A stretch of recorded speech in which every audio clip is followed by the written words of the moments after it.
Hola, ¿qué tal? Estamos en el segundo bloque. En este momento vamos a analizar los distintos modelos de Estado. Comenzamos con el Estado absolutista, ¿sí? Que es el que se da en los siglos XV a XVIII. En este Estado se va a caracterizar justamente por la existencia de un rey, que es el que va a centralizar el poder y va a tener en su función recaudar impuestos, administrar lo que es la justicia. También va a crear un ejército nacional armado y justamente lo que va a hacer es justamente él mismo ser la ley, ser la encarnación de la ley.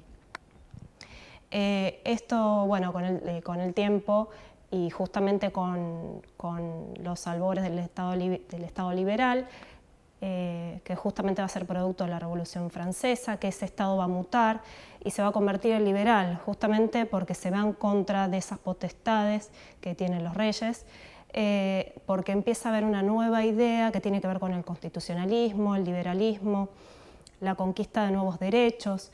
Se piensa más que nada que el hombre es un ser individual que tiene derechos inalienables y que, bueno, tiene justamente libertad e igualdad de todos ante la misma ley. Esa ley justamente va a ser impartida justamente por otro poder, no por un rey, ¿sí? Empieza a haber esta cuestión de división de poderes.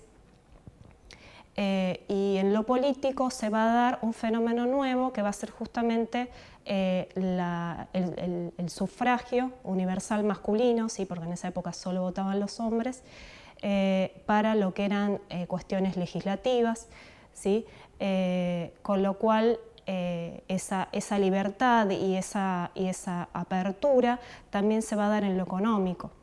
¿Por qué? Porque se va a considerar que tiene que haber un libre juego de la oferta y la demanda. Entonces el Estado no interviene necesariamente, ¿sí?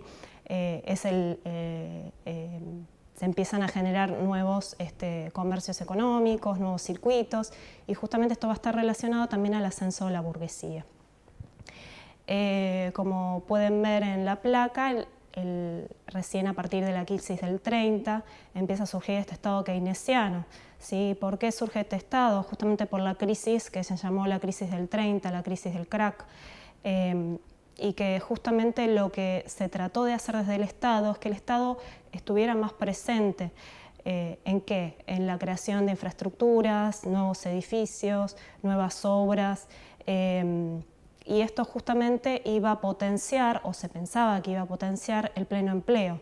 Con este pleno empleo, justamente lo que querían tratar de evitar era que hubiera desempleo. Se consideraba que si el Estado de alguna manera invertía y hacía obras, eso iba a redundar en un aumento de la demanda. En realidad, por un tiempo funcionó, pero tras la Segunda Guerra Mundial, justamente con la aparición del Estado de Bienestar, lo que ocurre es que la posguerra trae ciertas consecuencias, ¿sí? Que ese Estado keynesiano no podía responder. Entonces el Estado empieza a intervenir de otra forma, justamente como un regulador, ¿sí? Y como árbitro de las relaciones entre los sindicatos, los empresarios, justamente para tratar de paliar la situación y de evitar conflictos sociales. Entonces, se pasa también, el estado de bienestar se llama estado de providencia, y justamente la idea es que no solamente los trabajadores tengan derechos, sino todos los ciudadanos. A esto hace referencia también las coberturas que tienen que ver con los seguros de desempleo, con la educación, con la salud, con la sanidad en general. Y justamente este tipo de Estado choca un poco con el proceso que se dio después, que fue en los 70, más específicamente en el 73, con la crisis del petróleo, y se pensaba que el Estado gastaba demasiado. Ese gasto excesivo del Estado se pensaba que se tenía que modificar. Esto empieza a surgir en ciertos círculos académicos y políticos y sugieren justamente una menor intervención del Estado. esta menor intervención del Estado va a ser justamente lo que se llama neoliberalismo. ¿Sí? Esta corriente neoliberal justamente lo que va a tratar de hacer es evitar que el Estado gaste demasiado, entonces va a transferir funciones básicas a empresas. Recuerden en Argentina que en los 90 hubo un proceso de venta de activos públicos como fueron el agua, el gas, las telecomunicaciones. Piensen también en las jubilaciones que se pasaron a las manos de la FJP. Bueno, todo un proceso en que el Estado se deslindó de muchas responsabilidades.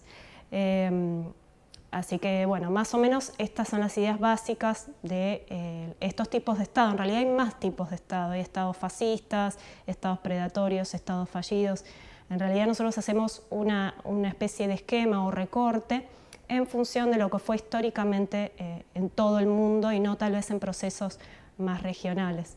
Así que profundicen en la lectura de los textos y nos vemos en el próximo bloque.